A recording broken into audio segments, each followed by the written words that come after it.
the death toll on the Gaza side, we are told, according to in the Gaza Strip, across 9,000. Overall, more than 10,000 people have been killed. A very large number of people are injured. But Israeli forces say it's the Hamas that's holding the people in the Gaza hostage. The battle intensified along different paths in the southern Gaza Strip, not far from Khan Yunis. I'll get you more on that story. First report.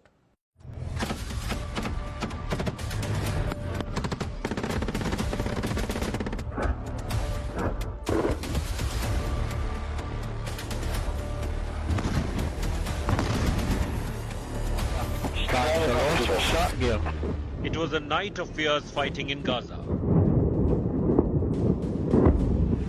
as Israeli tanks, bulldozers, infantrymen and combat units moved deeper into enemy territory. They met with resistance from Hamas fighters who fired anti-tank missiles and hurled grenades at them.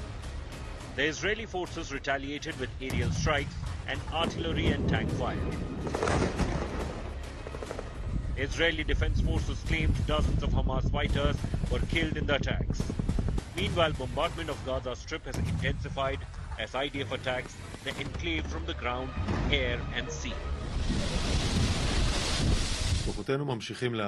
Our forces continue to significantly expand their ground operations in the northern Gaza Strip. Overnight, forces engaged in significant battles, including a multi-story building in Jabalia area. Terrorists fired at our forces in the area. Hamas used that structure, like many others, as a sanctuary. In this case, talking about the deliberate use of civilian structure near a school, a medical center, and government offices. The Israel Air Force on Thursday claimed to have eliminated Muhammad Azzar, the head of Hamas's anti-tank system.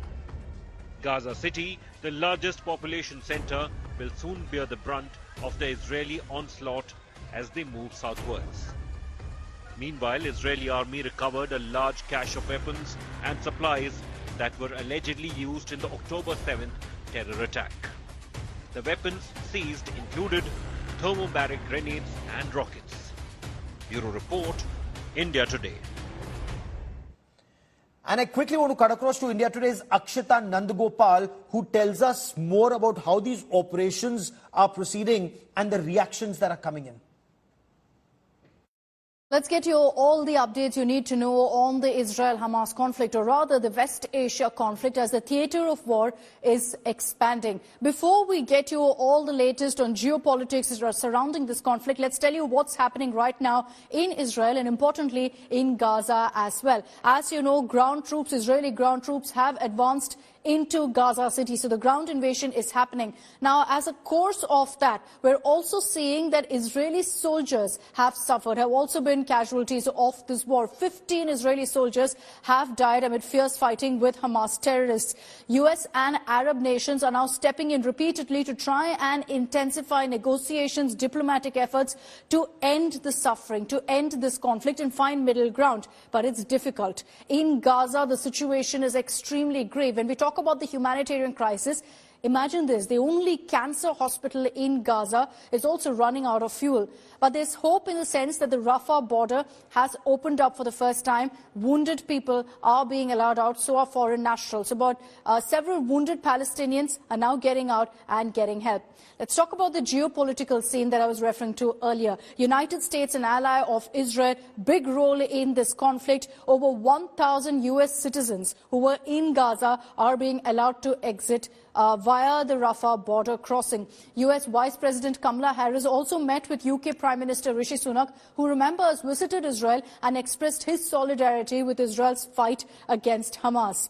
Now, let's also talk about Israel's neighbors and their role. Jordan, for example. Jordan has recalled its ambassador from Israel as tensions continue to mount between Israel and all of its neighbors. As far as Egypt is concerned, the Rafah border crossing, that's the only way citizens can get out of Gaza. And Egypt is saying we're doing everything we can to ensure that not just wounded Palestinians, but foreign nationals also get out. About 7,000 of them are being evacuated from Gaza. And that's where also another geopolitical angle comes in. Australia. Several Australian nationals were stuck in Gaza. 20 of them have managed to get out using the Rafah border crossing. So they're out of Gaza right now. And that's another important highlight because several countries are focusing on ensuring that their foreign nationals stuck in Gaza are out as soon as possible. Let me once again bring in Lidar Gravi-Lazi joining me on the broadcast. Lidar, there is global pressure now on Israel to permit food, water, medicines and fuel inside the Gaza Strip. When it comes to food, water and medicines in larger quantity and fuel, will Israel relent? What's your understanding? Or will Israel insist on the release of all hostages first? So first of all, I'll say that there's been an increase in the number of aid convoys and trucks that have gone into Gaza through the Rafah crossing in Egypt, bringing food, water, and medical supplies. With regards to fuel, Israel has so far refused to provide fuel because, as we know, Hamas often steals this fuel and takes it for themselves to fuel their missiles and terror operations. Today, just a few hours ago, IDF Chief of Staff Herzi Halevi said that Israel is following the situation. It understands that many of the hospitals are set to run out of fuel and said that Israel is considering allowing fuel into Gaza and that Israel will ensure that the fuel reaches the hospitals and is not taken away by Hamas. And I do want to just point out that Hamas is sitting on troves of food and water and supplies and medical supplies and fuel, but it is refusing to share this with the people of Gaza, using it instead for its terror operations. And so it does fall on Israel, even though it's at war with Hamas, to provide humanitarian aid to the Palestinian people. It's allowing humanitarian convoy trucks to go in through Egypt, and today said we'll consider also supplying fuel. Okay.